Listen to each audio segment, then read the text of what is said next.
So finally I got my hands on Andriy Shevchenko. Unfortunately missed my penalty on console, so I had to review him on mobile. And the problem with this card is that it is of course a free card. Everyone gets this epic Andriy Shevchenko. I went with this build to make use of the bullet header, that's why the jump is in 90.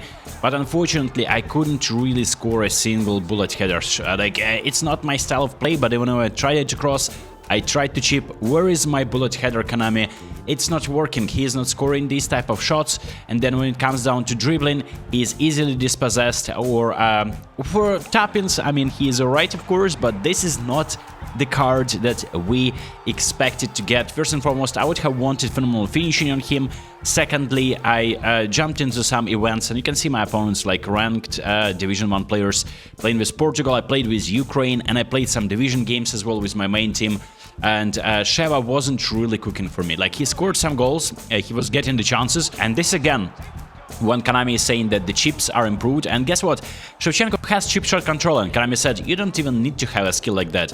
It's actually a pretty powerful shot, it's a chip, and the goalkeeper saved it, and that's not the only occasion on which Shevchenko is gonna be stopped with the chips. So unfortunately I lost that game, and Mudryk, for instance, with double touch and curl, that's where Shevchenko is gonna be failing to score a goal like that. He's gonna be great at tap-ins, but he didn't really show anything.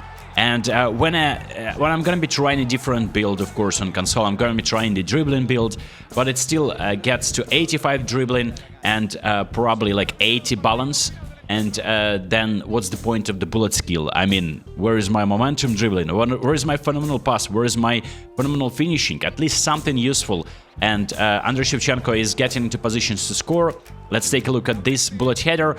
Andriy Shevchenko with 90 jump isn't even attempting to jump. And Chiellini, who for me lost a header to El Hadjidou, who is a now overpowered free-to-play card. Now he's jumping, of course, over Shevchenko. My opponent just tries to hack all of my players there, and hopefully we're playing against very solid Italian team. Another, I would say, a red card fans, but that's a very close territory, and my man decides to block that corner with a player. We were playing a cheeky pass with Andriy Shevchenko into the stride of Roman Yaremchuk, who is scoring that goal easily without any problem. And this is the way I could score or assist with Sheva. Unfortunately, he wasn't really there. Look, this is the position where you would expect a shot to go in with phenomenal finishing, maybe a little bit of balance. And I forgot he doesn't have phenomenal finishing, so a curler didn't go in. We still prevail against a Division 1 player with a Ukrainian team, mind you. And then we jump into some Division games with my main team against a solid as well free-to-play team. And that's where Shevchenko will see if he can cook for us. N'Golo Kante, Shevchenko peels off a defender, scores a nice 1v1 chance, nothing special here. But realistically, this card, the stats are all over the place, and you can get 90 speed and 90 acceleration. So nothing really special here. Gullit, for instance, is just such an overpowered card, as you can see. And why would people be at this stage of the game using that Andriy Shevchenko, who is just as good as the base Mbappe, or maybe featured Mbappe? There's Shevchenko, double touch, and he is not performing double touch in the right direction. I know for the advanced skill moves you can choose that, but that's what Mudryk was doing correctly. Andriy Shevchenko gets in the offside trap and not positioned correctly. We can see like a deflection goal. Kinda nice animation on the comeback attempt goal there.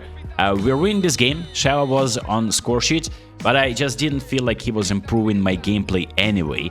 And speaking of the builds, like what you can do with this card, this is what you can do with ball carrying booster, a kind of balanced build. At the same time, you're not getting speed or acceleration in 90, and that's where you're making the most of the bullet header skill. But you've seen my Sheva wasn't even attempting to jump with 90 jump, so I don't even think that bullet header skill just fits him, and just somehow this player is nerfed. At least on mobile, I'm gonna be definitely testing him on console. So what I would be doing, just neglecting that bullet header skill at all, boosting his lower body strength to at least 90, and then dexterity to at least 91. So that's where you can get 80 jump and physical still.